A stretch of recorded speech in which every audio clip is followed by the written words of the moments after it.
이사야 43장의 말씀인데, 여러분 오늘 이 말씀을 함께 보면서 우리가 왜 헌신해야 되는지 그 이유를 함께 좀 깨닫는 시간이 되었으면 좋겠습니다. 우선 여러분 1절에 너는 내 것이다 그랬죠? 1절 끝에 보면 너는 내 것이다 그랬어요. 하나님이 야곱을 그렇게 말씀하시는 거예요. 근데 여기서 야곱이라고 하는 것은 이스라엘의 조상 가운데 있는 야곱 그 한 사람을 말하는 게 아니고 1절에 다시 야곱아 하고 나서 이스라엘아 이렇게 말했죠. 그래서 이스라엘 백성 전체를 의미하는 단어이기도 합니다. 동시에 이거는 오늘 저와 여러분 한 분 한 분을 다 부르시는 말씀이에요. 그러면서 야곱아, 지선아 부르시면서 뭐라고요? 너는 내 것이다 그랬어요. 너는 내 것이다. 자, 여러분, 하나님이 여러분에게 너는 내 거다라고 말씀하시면 여러분 동의가 됩니까? 맞습니다. 하나님 이렇게 인정이 됩니까?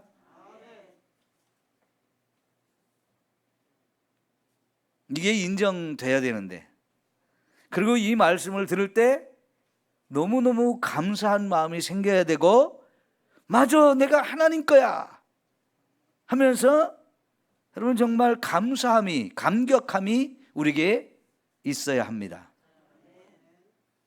사실은 이 말이 얼마나 놀라운 얘기인지요. 왜 우리가 하나님 것이라고 말씀을 합니까? 첫째는 하나님이 우리를 창조하셨기 때문에 그래요. 하나님께서 너를 창조하신 여호와라고 말씀하시죠. 나를 창조하신 분이 하나님이라고 가르쳐줘요. 그래서 내가 하나님의 것이라고 우리 인정할 수 있죠. 내가 하나님에 의해서 창조되었어요. 나를 지으신 분이 하나님이셔요. 그래서 하나님이 너는 내 거다라고 말씀을 하시죠. 그 다음에 또 왜 우리를 하나님 거라고 얘기하냐? 내가 너를 구속하였다. 이 구속하였다는 얘기는요, 저와 여러분의 모든 죄를 다 용서하고 구원했다는 얘기예요. 그러니까 하나님이 나를 구원하셨으니까 죽을 수밖에 없는 자리, 아니 이미 죽어있는 자리에서 저와 여러분을 건져주시고 살려주시고 구원해 주셨기 때문에 여러분, 하나님이 너는 내 거다라고 말씀하세요. 이게 얼마나 귀하고 놀라운 말씀입니까? 여러분, 이거 하나만 깨달아도 저와 여러분은 하나님께 헌신할 이유가 충분하죠. 우리가 헌신한다는 거는요, 내 인생을 하나님께 드린다는 거예요. 그런데 내 인생을 내가 하나님께 드리기 전에 이미 하나님이 너 내 거야 라고 이미 그렇게 찜 발라놓고요, 찜했어요. 그리고 이미 하나님 것으로 만들어 주셨어요. 근데 우리가 하나님 맞습니다, 그 말이 맞아요, 내가 인정이 되고 동의합니다 하면서 내 자신을 하나님께 드리는 거, 그게 바로 헌신인 줄 믿습니다. 여러분, 하나님이 너 내 거야 라고 말씀하시는데 옆에서 마귀가 이렇게 지켜보고 있다가요, 머리를 굴립니다. 그러면서 우리에게 찾아와서 거짓말을 합니다. 야, 어째 네 것이, 네가 하나님 거냐? 네 인생 네 거 아니야? 이렇게 우리에게 거짓말로 속여요. 내 인생이 누구 거라고요? 아니, 마귀가 네 인생 네 거라니까? 이렇게 속삭이거든요. 마귀가 와서 저와 여러분에게 왜 우리가 하나님 거냐고, 네 인생 네 거야 라고 우리에게 자꾸 속삭일 때, 여러분, 이 말이 달콤하게 들려지는 사람들이 있어요. 이 말이 너무 좋다라고 생각하는 사람들이 있어요. 유럽이 오랫동안 기독교 국가였습니다. 로마의 복음이 증거되다가 결국은 로마가 기독교를 그렇게 박해하다가 기독교를 국교로 받아들였죠. 로마의 정식 국교. 우리 로마는 이제 기독교 국가가 되겠다. 다른 종교, 다른 신을 섬기는 거 이제 다 버려라. 그래가지고 하루아침에 로마의 황제가 로마의 백성들에게 너희들 다른 신 다 버려. 우리는 이제 모두가, 우리 백성은 하나님만 섬길 거야 하면서 로마를 기독교 국가로 선포했어요. 그러니까요, 하루아침에 로마의 모든 국민들이 다 기독교인이 됐는데, 여러분, 그렇게 할 때에 다른 신을 섬기던 사람들이 그게 쉽게 동의가 됐을까요? 안 됐을까요?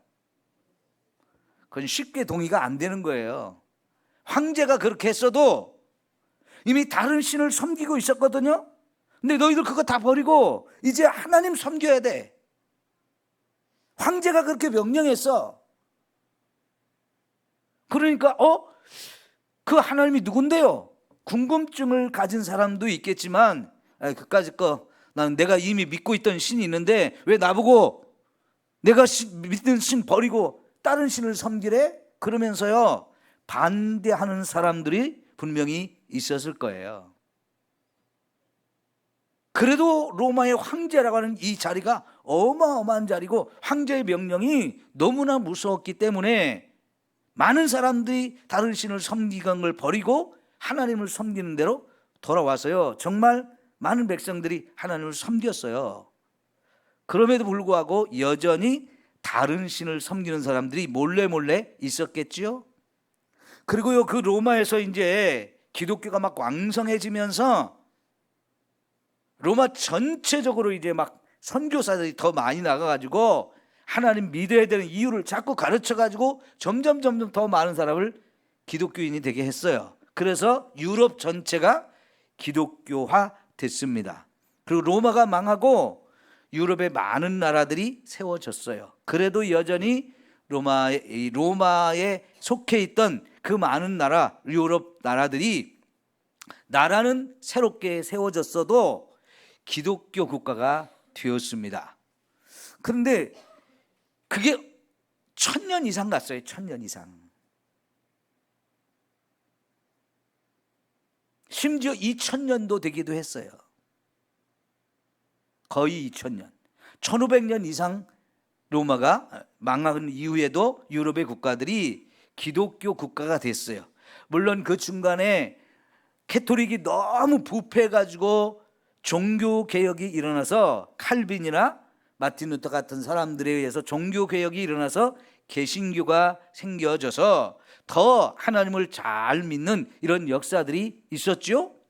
그런데요, 1000년, 1500년 이렇게 되어지다 보니까 여러분, 기독교가 점점 힘을 잃어버리기 시작하고,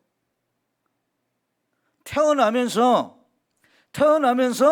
기독교 국가에 태어나고 하나님 믿는 그 부모 밑에서 태어나다 보니까 태어나면서 기독교인이 되고 예수 믿는 사람들이 된 사람들이 대부분이에요. 그런데 이렇게 오랜 시간 기독교 국가로 있다 보니까 기독교가 점점 힘이 약해지면서요, 유럽의 이 기독교 국가에서 하나님을 안 믿는 사람들이 자꾸 생겨나기 시작했어요. 왜 우리 꼭 하나님만 믿어야 돼? 다른 신 섬기면 안 돼? 진짜 하나님이 있어? 자꾸 이런 생각을 갖는 사람들이 나오더니 급기야 뭐가 나오느냐? 진화론이 나왔어요, 영국에서. 근데 그 진화론은 한마디로 하나님을 부정하는 이야기예요. 하나님이 없다는 얘기고 하나님의 창조하신 걸 다 부정하는 얘기예요. 그러니까 하나님이 우리를 창조한 게 아니고 진화론에 의하면 원숭이가 변해서 사람이 됐다는 거야. 그러니까 여기는 하나님이 없어진 거죠. 하나님이 우리를 하나님의 형상을 따라 지었다고, 너무나 귀하고 아름답게 지었다고 그랬는데 원숭이가 변해서 사람이 된 것은 귀한 게 아니에요.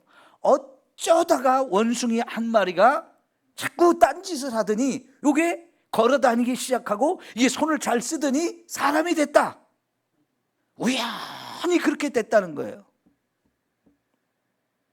그러니까 여러분, 저 동물원에 원숭이 가서 좀 잘 살펴보면 어쩌면 그놈이 사람이 될 수도 있어요. 그것 좀 한번 지켜보세요. 그거 여러분이 발견하면 여러분이 세계에서 최고의 스타가 될 수도 있어. 아, 내가 원숭이가 변해서 사람이 되는 거 봤어요. 내가 증인입니다.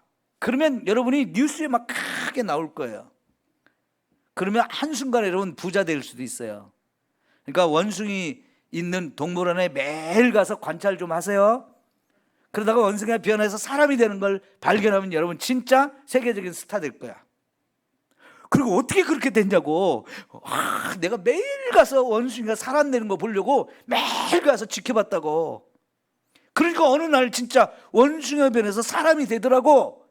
여러분이 증언을 하시면 여러분 정말 훌륭한 사람이 될 거예요. 왜? 매일 가서 그냥 보지 말고요, 일기를 쓰셔야 돼요. 오늘은 저 원숭이가 막대기를 들어서 3번 땅을 쳤다.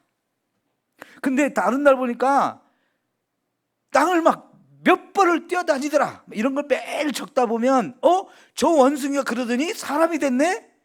그걸 잘 기록해 놓으면 여러분 진짜 과학자 중에 과학자가 될 것이고 노벨상도 받을 거예요. 그 일 할 사람? 아무도 없어요? 왜? 지금 전 세계 사람들이 다 그렇게 믿고 있는데요. 원숭이가 변해서 사람 됐다고 믿고 있는데요. 학교에서 그렇게 가르치는데요. 그거 안 되나요? 여러분은 안 된다고 믿죠?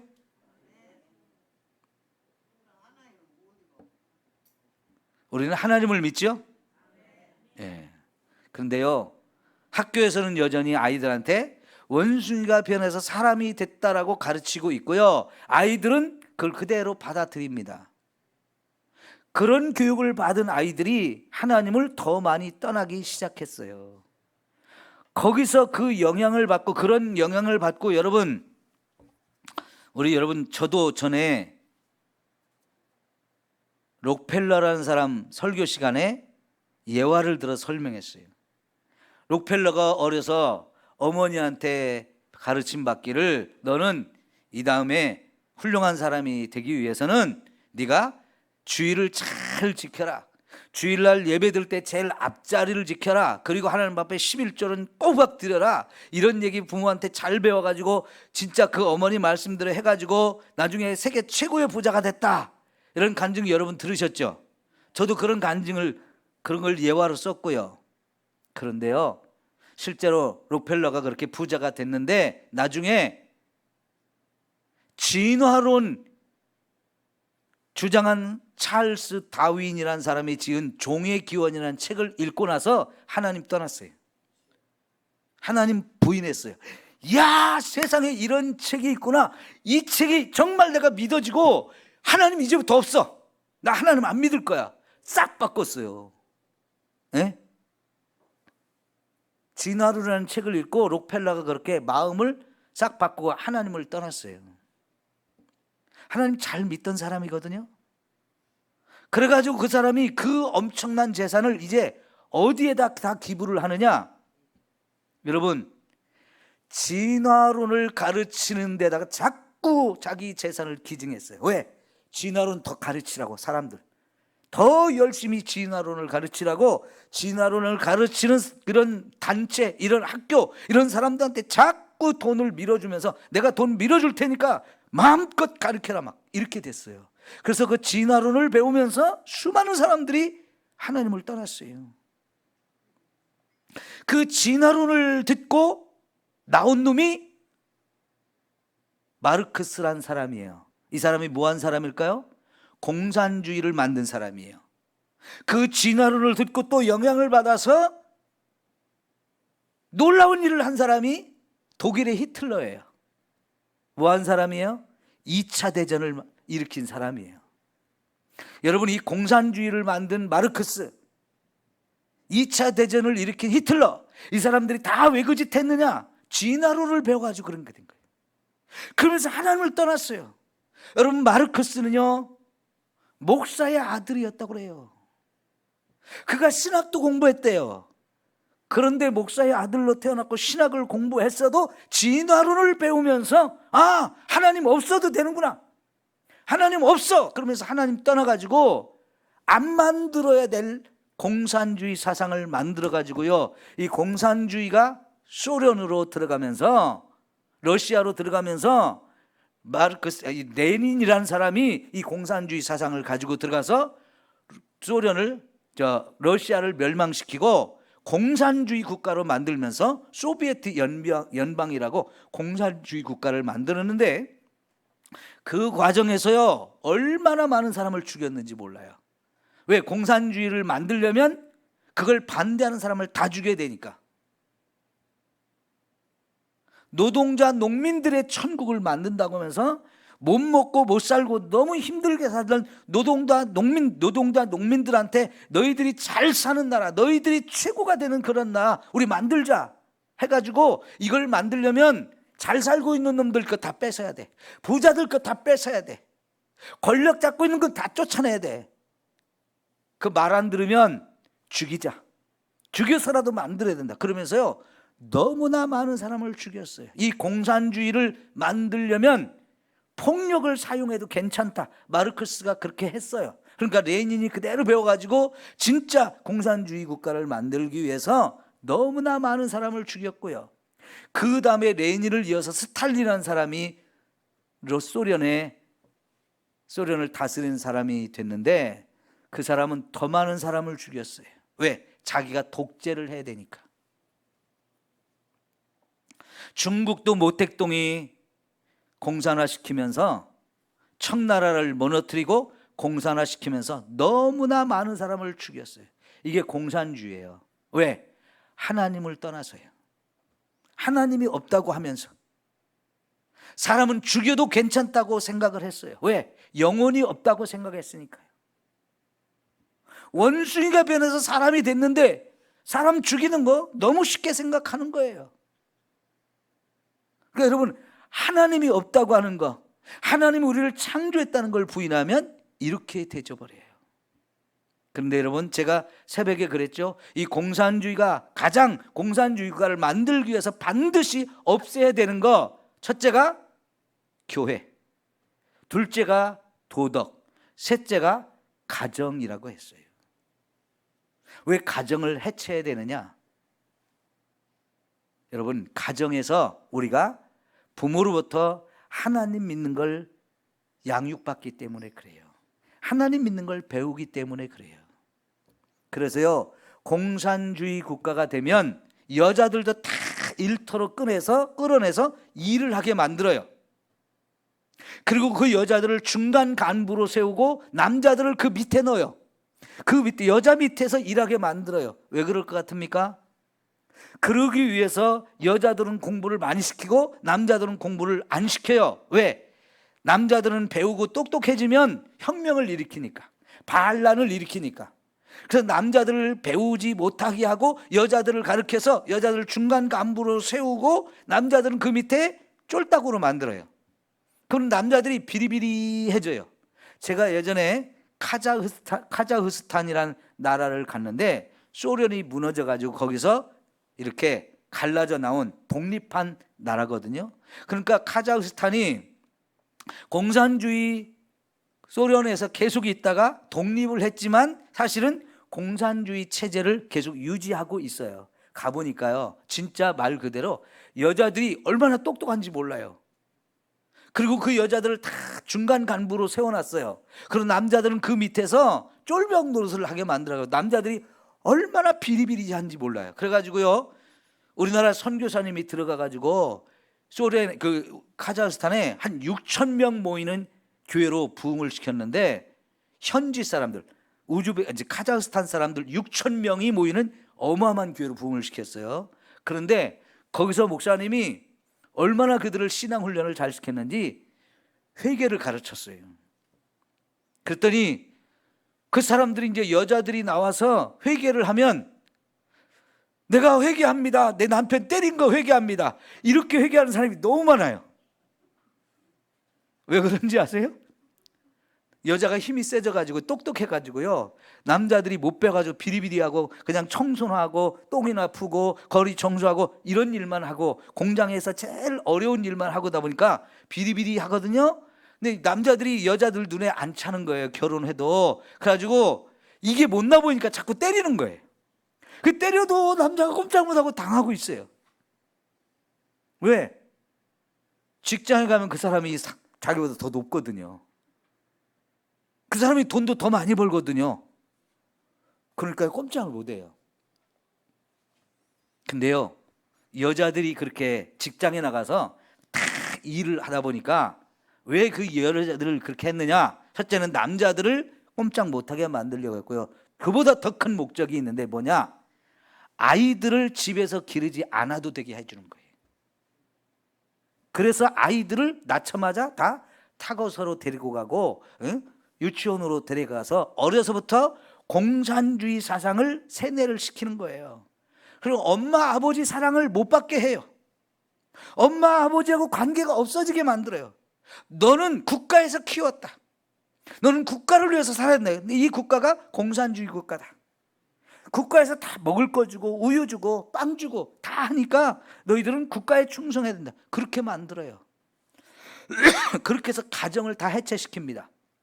여러분, 가정에서 부모한테 사랑받고 자란 사람, 그 사람들이 사랑할 줄 알아요. 그죠? 정이 있어요. 불쌍히 여길 줄 알아요. 그런데 그걸 받지 못하고 사는 사람들은 정이 없습니다. 사랑할 줄 모릅니다. 어려운 사람 불쌍히 여길 줄을 몰라요. 그러니까 그 사람들이 공산주의의 병사가 돼가지고 말 안 들으면 다 죽이는 거예요. 죽여도 양심의 가책을 느끼지 않는 거예요. 그래야 공산주의가 유지될 수 있기 때문에 가정을 깨트리려고 하는 거예요. 이게 무서운 거죠. 근데 여러분, 하나님이 제일 먼저 만든 게 가정이에요. 남자와 여자를 만들어서 부부가 되게 하고 거기서 자녀들을 낳으면서 생육하고 번성하라고 했고, 자녀를 낳으면 부모는 너무나 사랑해요. 자식을 위해서 자기의 모든 걸 다 쏟아부으면서 사랑해요. 그래서 사랑받고 자란 아이들이 자기가 얼마나 귀한지를 알고요, 세상을 사랑하며 살 수 있게 되어지거든요. 근데 이걸 싹 다 없애버리니까 공산주의가 시키는 대로 다 되는 거예요. 무서운 거지요. 그런데 여러분, 하나님은 계속해서 우리에게 말씀하셔요. 너 내가 만들었어. 네가 죄를 짓고 나를 떠나서 부끄러운 죄의 길로 갔을 때 나는 너를 구원했어. 그러면서 그래서 너는 내 거야. 너는 내 거야 라고 말씀하시. 그런데 하나님이 너는 내 거야 라고 말씀하실 때 너는 내 종이다 이렇게 말씀하시는 게 아니에요. 너는 내 아들이다 하는 거예요. 너는 내 아들이고 내 딸이다, 이걸 말씀하시는 거거든요. 여러분, 우리가 하나님의 아들, 딸이 됐다는 걸 요한복음 1장 12절이 말하죠. 영접하는 자 곧 그 이름을 믿는 자들에게는 뭐가 된다고요? 하나님의 자녀가 되는 권세를 주신다. 아들, 딸이 되는 권세를 주신다. 그래요. 하나님은요, 너는 내 거야 라고 말씀하시지만 그건 사실은 소유물이 아니고 하나님의 소유된 백성, 하나님의 소유된 자녀라는 뜻이에요. 그런데 마귀는 끊임없이 우리에게 와서, 야, 네 인생 네 거야. 하나님이 왜 내 주인이야? 하나님이 왜 너의 소유권을 말하는 거야? 이렇게 자꾸 우리를, 하나님을 부인하게 만들고 떠나게 만드는데, 그 대표적인 게 공산주의고 진화론이라는 거 여러분 기억하세요. 근데 여러분, 이 요즘 동성애가 이렇게 막 우리나라에도 엄청 많아졌거든요. 지난번 서울에서 동성애 축제를 하더니 이제 인천에도 해요. 이제 대구에서도 허락을 해줘서 대구에서도 한대요. 전주에서도 전에도 있었어요. 아마 전주에서도 있을 것 같아요. 왜 이렇게 지역마다 동성연애하는 사람들이 많을까요? 유럽에서 미국에서 이런 것들이 들어오니까 아이들이요 너무너무 좋아서 미치는 거예요. 야, 동성연애를 하면 성을 해방시키자는 얘기입니다. 성에 대한 모든 제한, 성을 규제하는 이런 것들 다 없애버리고 성적으로 마음껏 자유를 누리자는 거예요. 그래서 동성연애를 하는 사람들은 남자와 남자가 사랑하고 여자와 여자와 사랑하는 이것만을 말하는 게 아니고요, 모든 사람을 다 성적인 대상으로 삼아서 마음껏 관계를 가지라는 거예요. 거기에 젊은이들이 너무 뿅 가버리는 거예요. 그러니까 여러분, 얼마 전에 유럽에서 이 코로나 바이러스 막 난리가 났는데도 불구하고 원숭이 두창이라는 질병이 또 생겼죠. 그게 뭐 때문에 생긴 줄 아세요? 유럽에서 젊은이들이 이 코로나 시대에 집단으로 모여서 동성애 축제를 하면서 집단으로 성관계를 가졌어요. 그래서 거기서 원숭이 두창이라는 게 막 세상으로 퍼졌어요. 우리나라에도 독일에 갔다가 그 병에 걸려 들어온 남자가 있었거든요. 근데 이 사람도 동성연애자예요. 독일에 가서 그런 동성연애자들과 동성연애를 하고 돌아오면서 그렇게 감염이 됐어요. 여러분, 개한테도 감염을 시켰다고 하죠? 그 왜 개가 그 병에 걸렸다고 그래요? 동성연애 하는 사람하고 한 침대를 썼기 때문이라고 나오죠? 여러분, 한 침대를 썼다는 게 그냥 개 끌어안고 잤다는 얘기로만 생각하십니까? 그 사람들은요, 개하고도 성관계를 하는 사람들이에요.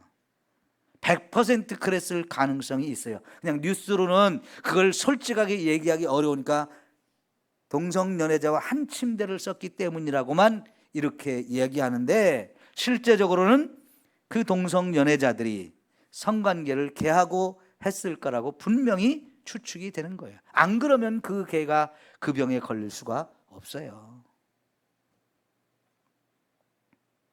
여러분, 이게 하나님을 부인하기 때문에 그렇게 되어지는 거예요.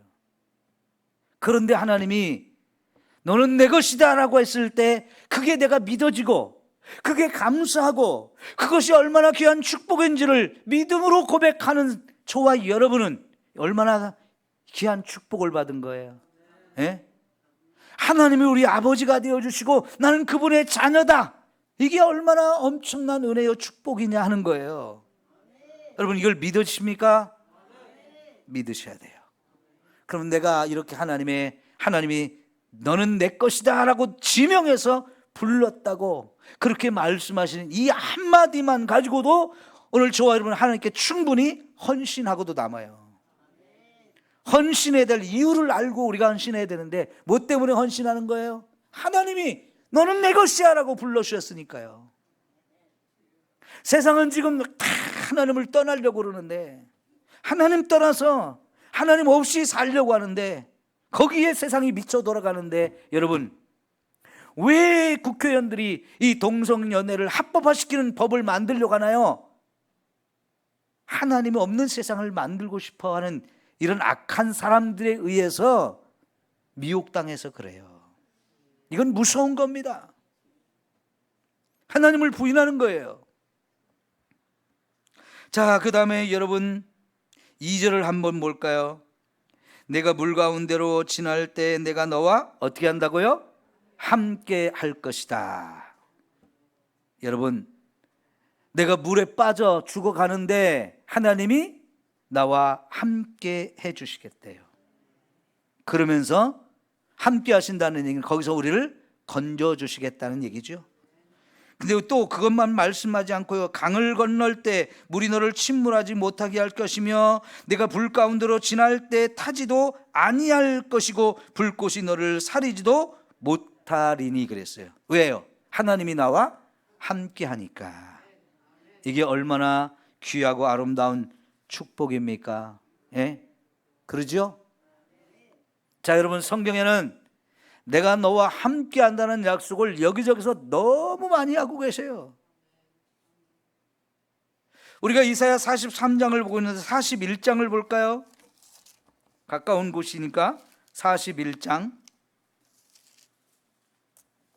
10절 시작. 두려워하지 말라, 내가 너와 함께함이라. 놀라지 말라, 나는 내 하나님이 됨이라. 내가 너를 굳세게 하리라. 참으로 너를 도와주리라. 참으로 나의 의로운 오른손으로 너를 붙들리라 그랬어요. 자, 여러분, 여기서 하나님이 내가 너와 함께 할 거니까 두려워하지도 말고 놀라지도 말라 그러죠? 왜요? 하나님이 함께 하니까요. 두려워하지도 말고 놀라지도 말래요. 그러면서요, 여러분, 내가 너를 굳세게 하리라. 내가 너를 도와주리라. 나의 의로운 오른손으로 너를 붙들어 주리라. 이렇게 말씀하셔요. 예? 그게 하나님이 함께하는 거예요. 여러분, 이스라엘 백성들이 홍해바다를 건넜지요. 근데 그 홍해바다를 건너기 전에 그들은 홍해바닷가에서 죽을 뻔했어요. 바닷가에 와서 구경을 탁 하고 있는데 이 바다 너무 좋다고 막 구경하고 있는데 뒤에서 갑자기 애굽의 왕이 군대를 끌고 와서 우리를 잡아가려고 한다는 것을 알게 되었어요. 막상 바닷가에 있는데 뒤에서 군대가 쫓아오니까 도망갈 데가 없잖아요. 이것은 도간에 든지가 된 거지요. 그러면 이게 꼼짝없이 다 죽거나 아니면 잡혀서 다시 애굽으로 끌려가서 종살이를 지긋지긋한 걸 또 해야 돼요. 이제 큰일 났다 그랬는데 하나님이 조금도 걱정하지 말라고, 내가 너와 함께 할 거니까. 자, 그러면서 모세에게 바다를 가르치고 명령하라고 그랬어요. 그래서 모세가 지팡이를 가지고 바다를 향해서 탁 이렇게 내미니까 바다가 쫙 갈라져 가지고 길이 만들어져서 이스라엘 백성들이 막 너무 좋아 가지고 막 그 바닷속에 난 길을 통해서 막 건너가죠. 그리고 뒤에서 애굽의 군대가 쫓아오니까 하나님이 불기둥 구름기둥이 애굽의 이스라엘 백성 뒤로 가더니 애굽 사람들이 오지 못하도록 딱 가로막고 어둡게 만들었어요. 그래서 이스라엘 백성들은 안전하게 바다를 건너가고, 쫓아오던 애굽의 왕과 그 백성들 말 타고 병거 타고 왔는데 바다에서 꼼짝 못하고 거기 다 빠져가지고 죽게 만들었어요. 이걸 통해서 하나님이 뭘 확인시켜 주려고 했을까요? 내가 너와 함께 한다는 걸 확인시켜 주려고 했던 거예요. 여러분, 사실 하나님이 이스라엘 백성 홍해 바닷가로 끌고 온 분이 하나님이에요. 그러니까 하나님이 의도적으로 그렇게 만들었다는 얘기예요. 애굽의 왕과 그 백성이 쫓아오게 만든 것도 하나님이고요. 죽음의 두려움, 그런 환경 속에 이스라엘 백성들을 몰아넣고 거기서 하나님이 안전하게 놀랍게 구원하는 걸 보여주면서 내가 너와 함께 한다, 그러면 너희들 조금도 걱정할 게 없다, 이걸 보여주려고 했던 거예요. 그렇기 때문에 하나님은 언제나 말씀하셔요. 너희들 물 가운데 빠져도 내가 너와 함께 할 거야. 너희들 불 가운데 빠져도 내가 너와 함께 한다니까. 여러분, 불 가운데 빠져도 하나님이 나와 함께 한다는 걸 믿은 사람들이 누구예요? 다니엘의 세 친구. 사자굴에 던져질 때도 하나님이 나와 함께 한다는 걸 다니엘은 믿었어요. 그러니까 다니엘과 다니엘의 세 친구는 불 가운데 던져둬도 하나님이 나와 함께 한다는 걸 믿었고요, 사자굴에 던져둬도 나와 함께 한다, 하나님이 그거를 확신하게 믿은 사람들이죠. 그러니까 여러분, 우리가 하나님이 나와 함께 한다고 약속해 주셨을 때 그걸 믿고 사는 것과 믿지 않고 사는 것은 천지 차이예요. 자, 그럼 여러분은 하나님이 어디서나 나와 함께 한다는 걸 믿으십니까? 이거를 여러분 생활 속에서 체험해야 돼요. 진짜 이 말씀을 여러분 생활 속에서 체험하는 사람들이 되어야 합니다. 여러분이 아무리 힘들고 어려운 지경에 있어도 하나님이 나와 함께 하신다, 그리고 이 어려움 속에서, 이 아픔 속에서 나를 치료하시고 나를 구원하실 분 하나님이다, 이 믿음을 가지십시오. 그러면 여러분 질병도 치료하시고요, 죽음의 자리에서도 여러분 건져주시고 구원하시는 일을 여러분이 매일매일 경험하면서 살 수 있을 거예요. 다니엘이 진짜 그거를 경험하고 다니엘의 세 친구가 그걸 경험했어요. 다니엘의 세 친구는 그들의 나이가 10대에서 아마 20대 초반에 그런 체험을 한 것 같아요. 그들의 믿음이 너무 좋았죠. 우리 그런 믿음을 가졌으면 좋겠습니다. 그 믿음이 있으면 하나님 앞에 내 자신을 헌신할 수 있잖아요.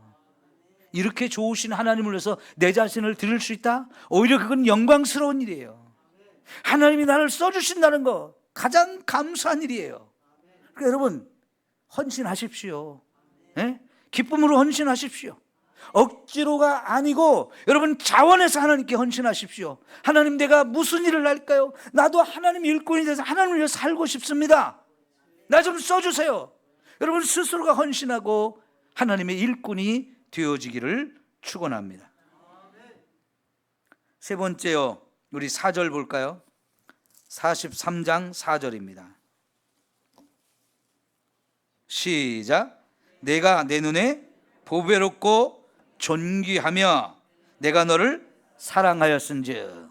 여기 두 가지가 있는데요, 첫째는 하나님이 저와 여러분에게 말씀하시기를 너는 내게 정말 보배로운 존재야.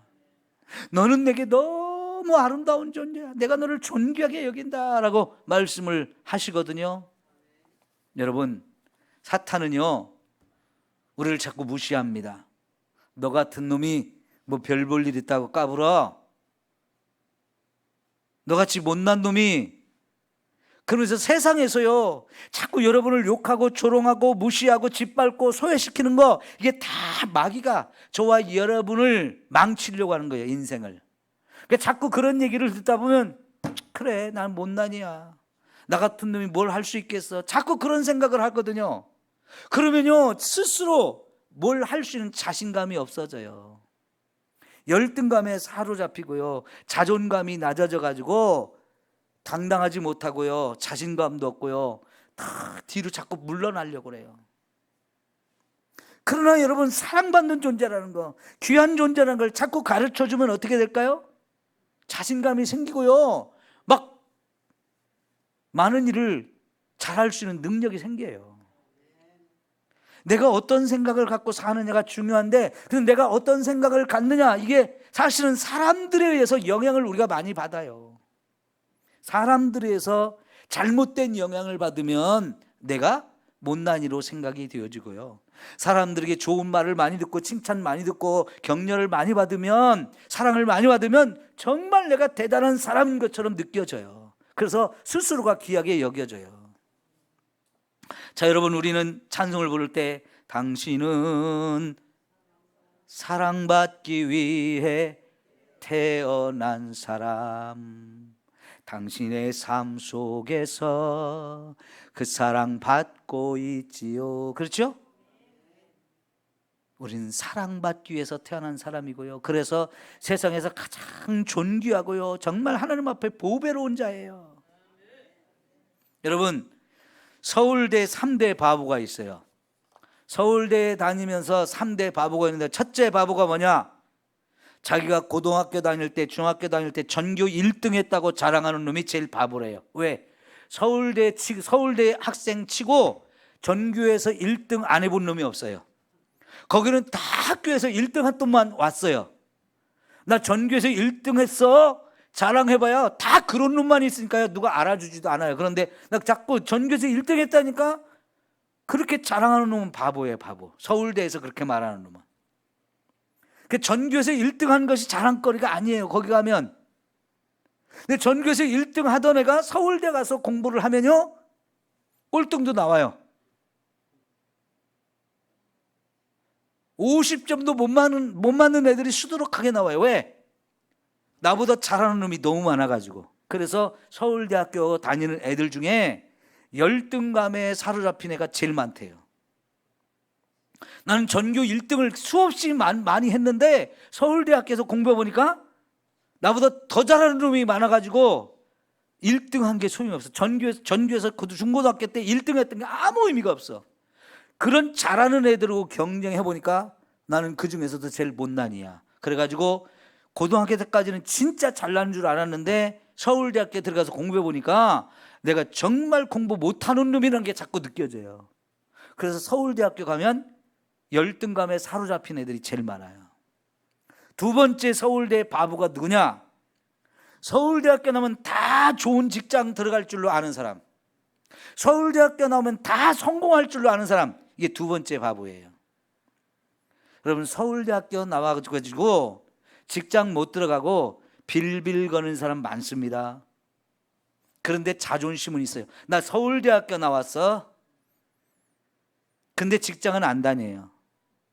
내가 직장 왜 안 가는 줄 알아? 시시해서 그래. 그놈들이 나를 무시해. 내가 누군데 서울대학교 나왔는데 나를 무시해? 난 그런 직장 안 다녀. 그럼 누가 고생해요? 가족들이 고생하죠. 부인이 고생하고 애들이 고생하는 거예요. 그러면서 나 서울대학교 나왔으니까 똑바로 해. 부인 잡고요, 자식 잡아요. 그런 아버지 밑에서 자란 애들이요, 서울대학교 못 간다고 아버지한테 혼나고 매 맞아요. 그 자식은 왜 이렇게 억울한 거야? 아버지가 서울대학교 나온 거고 나하고 뭔 상관이야? 아버지가 서울대학교 나왔으면 나온 거지 나도 서울대학교 들어가야 되는 거예요? 아니잖아요. 못 갈 수도 있잖아요. 근데 서울대학교 나온 아버지는 자식이 공부 못하는 걸 이해를 못해요. 내 자식인데 왜 공부를 못하냐는 거예요. 나는 서울대학교 갔는데 너는 왜 못 가냐는 거예요. 그러니까 막 자꾸 못난이라고 무시하고요, 때리고요. 그 아이 망치는 거예요. 여러분, 세 번째 서울대학교 나왔는데 바보가 누구냐? 다른 대학교 나온 사람 다 무시하고요, 자기 혼자 잘났다고 방방 뛰는 사람. 이 서울대학교 3대 바보예요. 3대 바보. 그런데 이 서울대학교 나오는 3대 바보보다도 더 바보가 있어요. 누군지 아십니까? 서울대학교 보내려고 죽을 똥 살똥하면서 자식들 비싼 과외 시키느라고 못 먹고 못 쓰고 자식 비싼 학원에 보내는 이런 부모, 이 사람이 더 바보예요. 서울대학교 나온다고 최고인가요? 서울대학교 나왔지만 하나님을 모르면 그 사람이 제일 바보입니다. 제일 어리석은 사람이에요. 서울대학교 나오면 교만해지거든요. 그래서 하나님을 안 믿는 일이 더 많아지거든요. 여러분, 그게 제일 불쌍한 거예요. 제가 서울대학교 안 나와서 이런 얘기 하나요? 저 서울대학교 못 나왔거든요. 그런 얘기가 아닙니다. 하나님은요, 저와 여러분이 서울대학교 안 나왔어도 사랑합니다. 저와 여러분을 존귀하게 여겨주시고 정말 귀하게 여겨주십니다. 하나님보다 우리 더 사랑하는 사람이 있으면 나오라 그래요. 그죠? 하나님보다 나를 더 사랑하는 사람이 이 세상에 없어요. 우리 어머니 아버지보다도 나를 더 사랑하셔요. 성경은 내가 너를 사랑한다는 하나님이 우리에게 보낸 연애 편지예요. 여러분, 연애 편지 써봤어요? 그거 정말 애절합니다. 내 사랑을 표현하기 위해서 얼마나 세상에 아름다운 얘기는 다 갖다 쓰는지 몰라요. 머리를 쥐어 짜면서라도 내가 사랑하는 사람한테 내 마음을 전해주고 그 사람이 감동받게 하려고, 그 사람을 행복하게 해주려고 얼마나 연애 편지를 절절하게 쓰는지 몰라요. 이건 제 아내한테도 한 번도 얘기해 본 적이 없는 건데요, 저도 사실은 연애 편지를 써본 적이 있어요. 우리 집사람한테가 아니고요. 오늘 처음 한 얘기인데 큰일 났네. 그냥 영원히 모르게 할까. 괜찮대요. 제가 그걸 알기 때문에 하는 얘기예요. 근데 연애 편지 써보면 진짜 절절하거든요.